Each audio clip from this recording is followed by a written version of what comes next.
The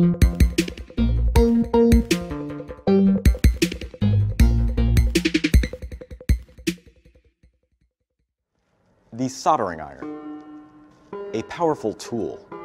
Those who wield it are granted the ability to bond metals at the molecular level.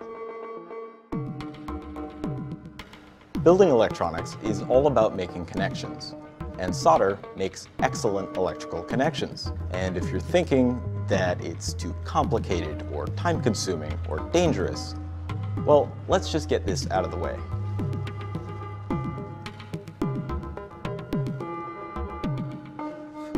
It's not. It helps to understand that solder isn't some type of hot metal glue. No, solder actually fuses to each surface, and the magic ingredient that makes that fusing happen is heat.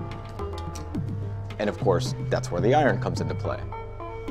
A good quality iron will ensure that we can supply enough heat to each solderable surface. And using a tip of the appropriate shape and size will ensure that we deliver the right amount of heat to our solder joint.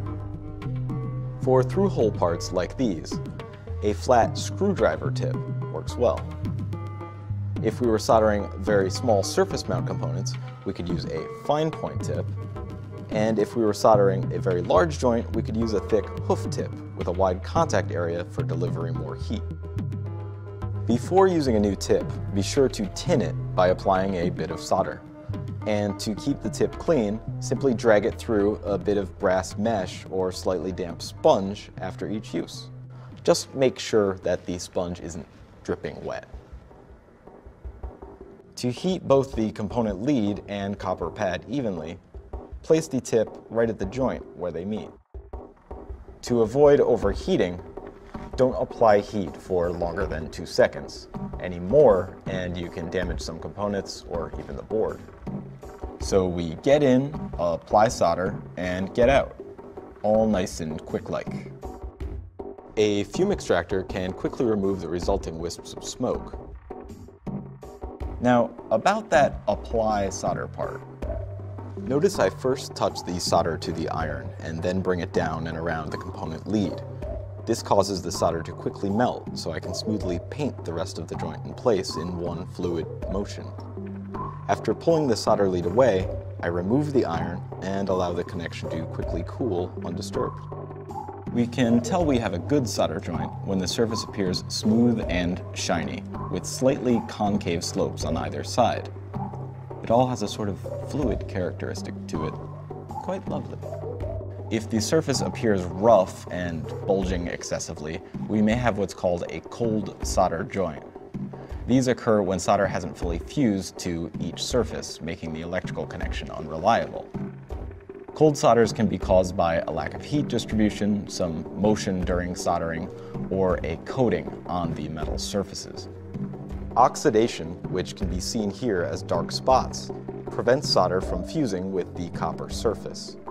Thankfully, solder contains a special ingredient called flux, which you can see here at the core of the solder lead. Flux removes oxidation, leaving the surface clean and ready to fuse to the solder alloy itself.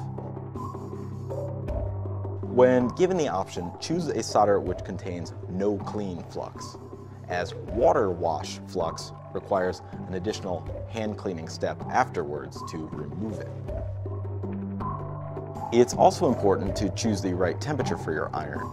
If using lead-based solder, set your iron to about 650 degrees Fahrenheit.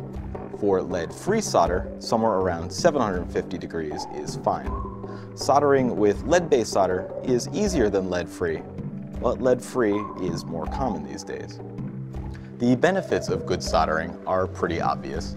Sturdy, reliable connections that last and won't be disturbed by a bit of dirt, dust, or repetitive movement. And speaking of repetitive movement, let's see if this thing works, shall we?